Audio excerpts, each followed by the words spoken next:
Түркия менен Сирияда жер титирөөнүн курмандыктары улам өсүп жатат. Каргашалуу окуя эки өлкөнү тең чоң жоготууларга учуратты. Олуттуу кыйроолор, ураган имараттар арбын. Куткаруу иштери күнү түнү уланууда.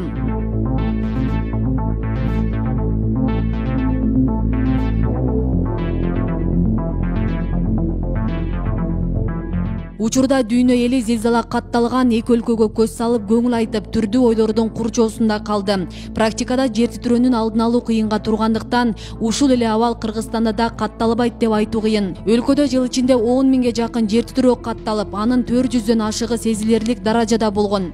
Республикада бул багытта кооптуу делген аймакта болжолду 4 миңге жакын жарандар жашайт. Бул жерде өздөрүнүн коопсуздугун эме кылып атабыз. Эртең алардын келечеги ошол кооптуу жагдайга туура туш келип калышы мүмкүн. Ошондуктан өздөрү туура түшүнүп, кооптуу аймакта жашагандар коопсуз аймакка көчүп чыгып, жашоолорун коопсуз жайда улантышса жакшы болмок.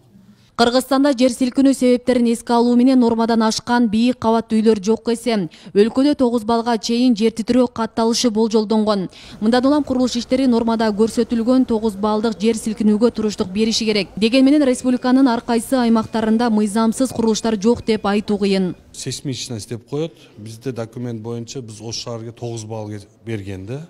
9 балл деп берген. Ошо 9 баллга эгерде изыскание кылат да, жерди казып туруп, ошо жерди текшеришет, изыскание кылып туруп, ошо жер шаал чыкканча казыш керек деп айтып, тупурактычы.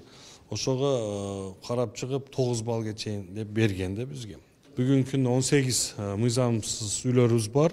Кече газды балдары соттон утуп келишти, биринчи инстанциясы утуп келишти, бузулсун деген. Бирок экинчи инстанция бар, Верховный сотко чейин барат, судебный процесс ошондой. Мүмкүн болушунча курулуш нормаларын сактап, 9 балга расчет кылдыбы, ошо 9 балдык расчет боюнча имарат болобу, же болсо сооружение болобу. Любой инфраструктуранын ошондой имарат сооруженияларын ошол 9 балл болсо 9 балга, же 8 балл болсо 8 балга туруктуу кылып салуу абзел. Ар бир жаран өзүнүн жанын, үй бүлө мүчөлөрүн сактоого милдеттүү. Ошондуктан айттырбай келген жаратылыш кырсыктарга даярдыкта болушу керек. Бул учурда өзгөчө кырдаалдар министрлигинин 112 номерине байланышуу менен тийиштүү жардам көргөзүлөт. Аталган мекеме кырсыктарды жоюуга бардык техникалык мүмкүнчүлүктөр бар деп ишендирет. Жакы ураган үйлөрдү тазалоо боюнча өзгөчө кырдаал министрлигинин каражаттары, техникалары, инженер техникалар барды жетиштүү. Андан сырткары дагы өзүнүн жеке менчиктигине каралбай, кырдаал кирген учурунда бардык инженер техникалар тартканга мүмкүнчүлүктөрүбүз бар.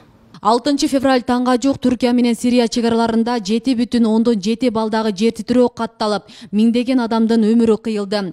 Түркиянын соңку маалыматтары боюнча каза болгондордун саны 4300гө жакындап, жаралуулар 15 миңге чукулдаган. Түркия өкмөтү жер титирөө катталгандан кийин дароо сырттан жардамдар кабыл алынарын жарыялаган. Мындан көп өтпөй чет өлкөлүк алгачкы жардамдар, куткаруучулар келишкени кабарланууда. Бул учурда Кыргыз бийлиги да керектүү каражат жана куткаруучулар тобун жөнөттү.